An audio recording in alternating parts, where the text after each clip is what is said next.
구속사적 관점에서 예수님께서 오시기 이전에는 이스라엘 사람들, 유대인들은 하나님께 선택을 받았고 또 하나님의 백성으로서의 특권을 누리고 있었습니다. 이방인들은 하나님의 언약 백성 범위 밖에 있었던 것이죠. 그런데 예수님께서 하나님이 보내신 선지자들이 예언한 대로 이 땅에 오심으로 상황이 완전히 바뀌게 되었습니다. 이스라엘의 대부분의 사람들은 예수님을 믿지 않고 오히려 이방인들이 예수님을 믿고 순종함으로 하나님의 백성이 되어지는 역사가 일어나게 되어진 것이죠.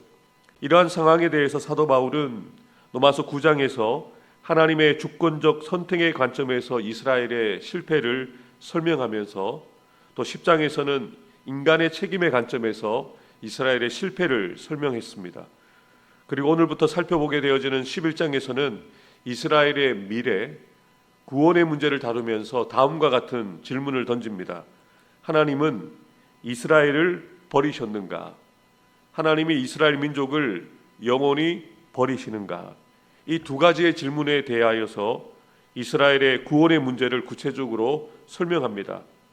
이해를 돕기 위해서 11장을 간단히 정리해드리면 1절부터 10절에서는 이스라엘의 민족의 현재 구원받은 자가 남아있다. 11절부터 32절에서는 이스라엘 민족의 미래, 온 이스라엘이 구원받게 된다.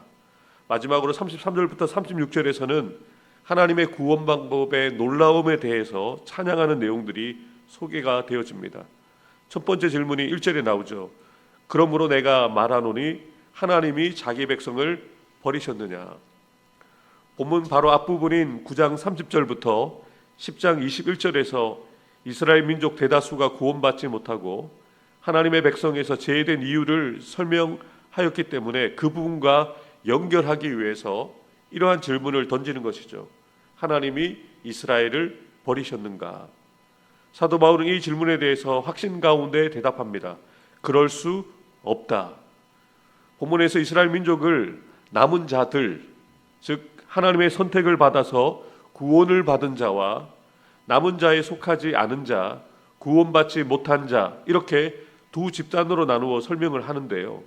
하나님께서 이스라엘 민족을 버리지 않으셨다라고 분명하게 확언하면서 그 증거에 대해서 구체적으로 이야기를 합니다. 첫 번째 증거가 무엇입니까? 바로 바울 자신이라는 것이죠. 나도 이스라엘인이요 아브라함의 씨에서 난 자요 베냐민 지파라고 이야기하면서 하나님께서 이스라엘 민족을 버리지 않으셨다는 첫 번째 증거가 바로 바울 자신이라고 분명하게 밝힙니다. 내가 구원받았다는 것은 이스라엘 백성들이 아직 구원받을 수 있는 가능성이 있다는 것을 밝히는 증거라는 것을 이야기합니다. 또 하나님께서 이스라엘을 구원하셨다는 두 번째 증거를 제시하시는데요. 그 내용이 2절부터 6절까지 나옵니다. 함께 읽어보도록 하겠습니다.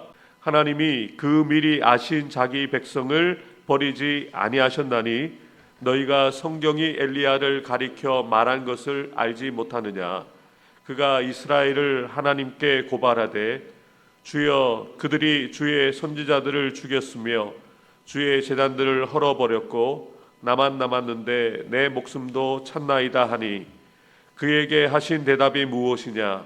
내가 나를 위하여 바알에게 무릎을 꿇지 아니한 사람 7,000명을 남겨두었다 하셨으니 그런즉 이와 같이 지금도 은혜로 택하심을 따라 남은 자가 있느니라.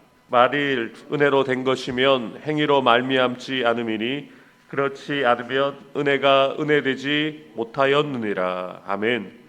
이스라엘을 하나님께서 버리지 않으셨다는 두 번째 증거로 이스라엘 민족 가운데 남은 자들이 있다는 것을 분명하게 이야기를 합니다.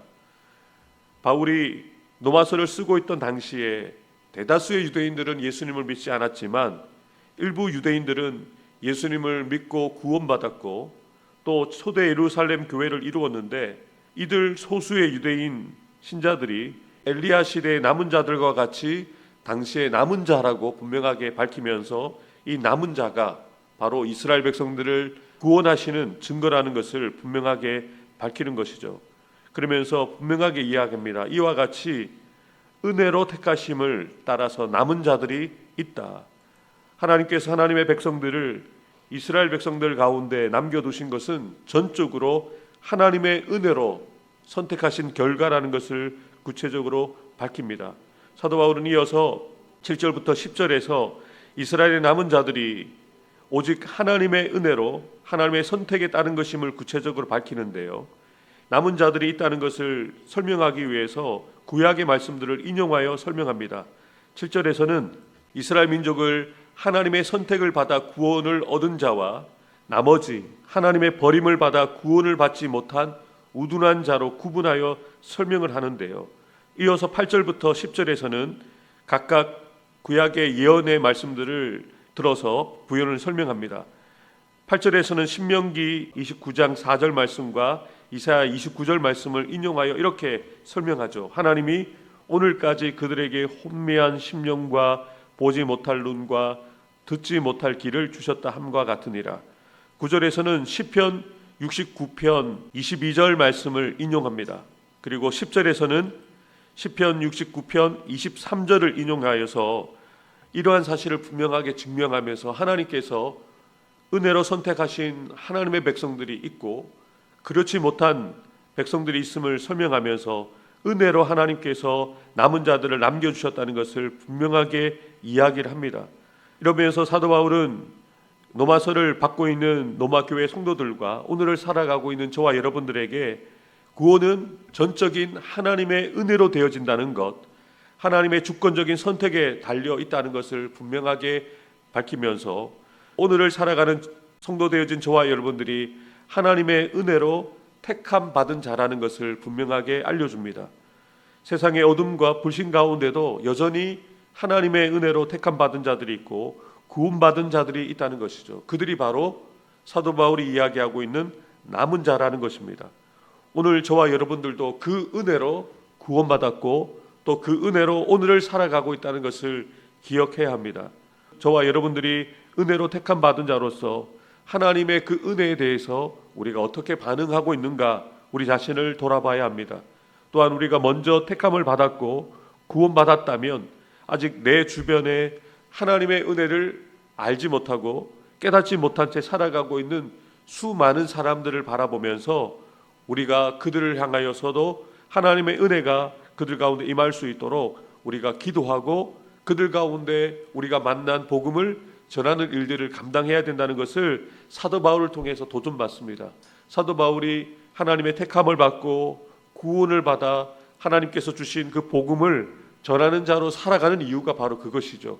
내가 먼저 택함 받았고 내가 먼저 선택받았지만 또 다른 이들도 나와 같이 구원받고 나와 같이 하나님의 은혜를 아는 자로 살아갈 수 있도록 사도 바울이 이렇게 노마서를 쓰면서 자신이 만난 복음을 자신이 만난 주님을 전하고 있다는 것을 통해서 우리도 때로 택하심을 받은 자답게 오늘 우리가 만나는 사람들에게 내가 만난 복음을 내가 만난 주님을 전하는 삶을 살아가야 된다는 것을 기억하면서 오늘도 하나님의 은혜로 택함 받은 것에 감사하며 하나님의 은혜로 택하심을 받은 자가 되었다는 것을 기억하면서 오늘도 우리가 택함 받은 자답게 하나님의 복음의 말씀을 우리가 가진 자로 다른 이들에게 나누고 전하는 삶을 살아가는 저와 여러분들 되기를 주님의 이름으로 축복합니다. 기도하겠습니다.